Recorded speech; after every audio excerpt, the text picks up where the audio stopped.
Modern neuroscience tells us that instead of writing down things we're thankful for in a journal, simply listening to and connecting with positive stories about people can better help shift our immune system into balance.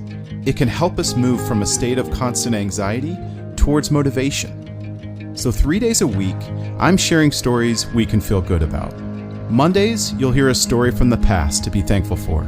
On Wednesdays, I'll tell an inspiring story from the present.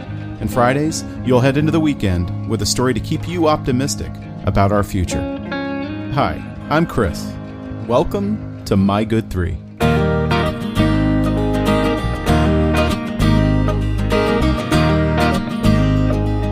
Alright, happy Friday. One of the most inherent human traits is our ability to adapt to our environment. We're wired to assess obstacles and come up with solutions that benefit us. It's not just a learned skill, this is a fundamental aspect of human behavior that drove our evolution from primates. So as our world changes, we adapt, and we do so very naturally. The challenge is, our environment is changing quickly, and while we're good at protecting ourselves, we're still learning to protect the things we rely on. This is a story about how a community is solving a problem for a species under serious threat. And for dog lovers, it will give you one more reason to believe they're the greatest animals on Earth.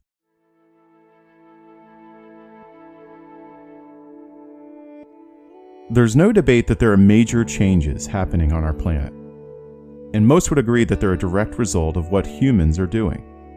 One of the changes doesn't get talked about much. It's the cascading declines in seabird populations. Seabirds are near the top of the food chain, and they're good indicators of the health of marine ecosystems, so they play a key role in our ecology. A recent study found that seabirds have suffered a 70% loss since the 1950s, a decline that's very troubling for scientists. They've pointed to a few factors. One is the change in temperature of our oceans, making it more difficult to find safe places to nest. A second is overfishing, which makes it tougher for seabirds to find prey. Another reason is marine debris, causing seabirds to get wrapped in nets and ingest plastics. But there's one reason, one that was discovered recently, that has caused a much bigger problem than originally thought. The problem is invasive species. For centuries, seabirds have relied on nesting grounds in cold weather areas to find mates and procreate between April and July. And these nesting grounds, often high up on cliffs away from predators, were perfect places for young seabirds to gain their strength. But as tourists began arriving at these nesting grounds, often by ships, other animals like rats and ferrets have found their way from the ships onto the islands. These invasive species wreak havoc on the populations of seabirds by feasting on eggs and young birds. The issue was identified on Rathlin Island. With only 150 residents just off the coast of Northern Ireland, it's one of the premier nesting places in all of Europe for puffins, razorbills, and other seabirds. The island is protected by 300-foot cliffs and topped with a 3,400-acre grassy apron, so it's the ideal spot for these birds to migrate. However, several years ago, it was estimated that only 1/3 of the seabird population was surviving their nesting time there, mostly due to the infestation of more than 10,000 rats and ferrets. With just one ferret being responsible for the deaths of hundreds of seabirds, the problem was growing out of control.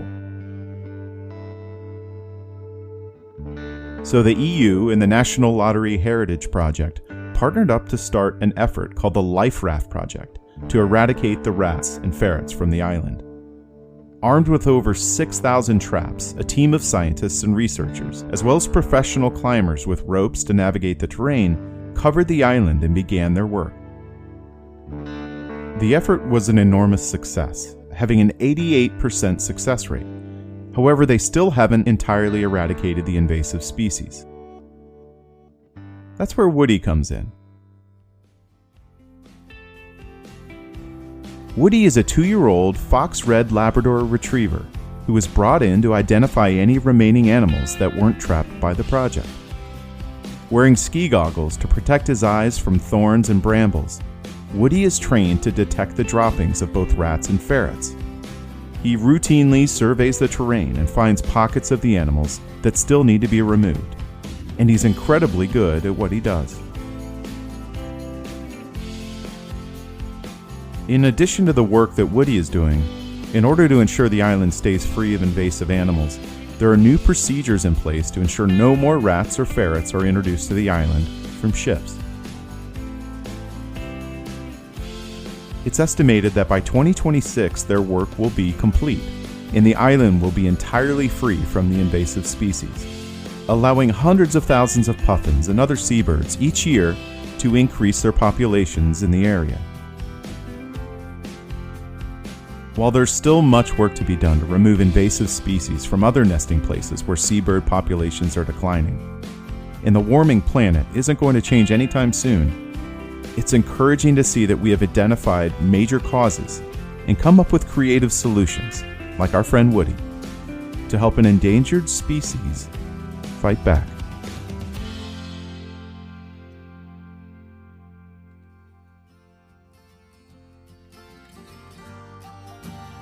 Thank you for listening. I realize this podcast won't be successful without your help. So if you'd like to rate it, or better yet, review it, wherever you get your podcasts, that would really help. And if you're on Instagram, go to @mygood3, THREE, to vote each episode up or down. I'm also excited to read more Good 3 stories from listeners. So just go to our website, mygood3.com, and submit a story of your own from the past, present, or future, or all three, and maybe I'll use it in an episode. Thanks again. Here's to hoping My Good 3 can set the stage for your good week.